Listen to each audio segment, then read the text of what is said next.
जानते हैं गर्मी पूरे जोबन के साथ आ चुकी है, पूरे जोरों के साथ आ चुकी है और जब गर्मी एसी भी चल चुके हैं तो फिर एसी तो चलते अच्छा 1 टन का एसी, 2 टन का एसी, 3 टन का एसी। एसी के बारे में आपको पता है टन का एसी क्यों कहा जाता है? वजन की वजह से? यही बड़ा सवाल है क्योंकि ये तो वजन की इकाई है, तो ठंडक को आखिर टन के साथ क्यों जांचा जाता है या नापा जाता है? इसकी बड़ी एक हिस्ट्री है जी। अच्छा। दिलचस्प वो ये कि पुराने दौर में जब ठंडक पैदा करनी होती थी तो अच्छा।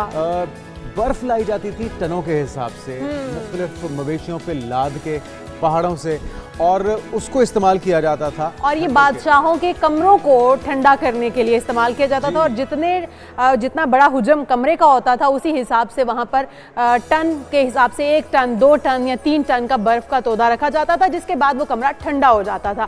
तो जनाब उसी से तशबीह देकर इसको भी अब 1 टन, 2 टन, आप बड़ा कमरा है तो 2 टन या 3 टन लगाते हैं और उसके बाद आपका कमरा जो है ठंडा हो जाता है। और ठंडा की पैमाइश भी टनों में की जाने लगी उस वक्त के बाद। अच्छा, ये जो सवाल है ना, मैंने अपनी एक दोस्त से पूछा, मैंने कहा कि जब मैंने ये रिसर्च पढ़ी तो मैंने कहा यार तुम्हें पता है एसी को टन में क्यों तशबीह दिया जाता है, उसकी वजह क्या है? उसने मुझे बड़ा मजे का जवाब दिया। उसने कहा क्योंकि जब उसको ऑन करते तो टन की आवाज आती है। तो टन की आवाज तो उनके एसी के बेल भी लगी हुई होगी ना साथ। लेकिन थोड़ा सा हम इसकी डिटेल भी बता देते हैं क्योंकि बड़ी दिलचस्प मालूमात है। तो 1 टन का नाज़रीन जो एक कंडीशनर है, इससे मुराद एक ऐसा एक कंडीशनर है जो फी घंटा 12,000 ब्रिटिश थर्मल यूनिट यानी कि BTU हरारत आपके कमरे से बाहर निकाल सकता है। और इसी तरह से अगर बात की जाए 1 BTU से मुराद हरारत कितनी है जो माचिस की एक तीली को मुकम्मल तौर पर जलाए जाने से हासिल हो सकती है। जनाब इतनी आपके घर कमरे के अंदर से तपश भी नहीं रहने देता ये एसी। और 2,88,000 BTU बनते हैं अगर आप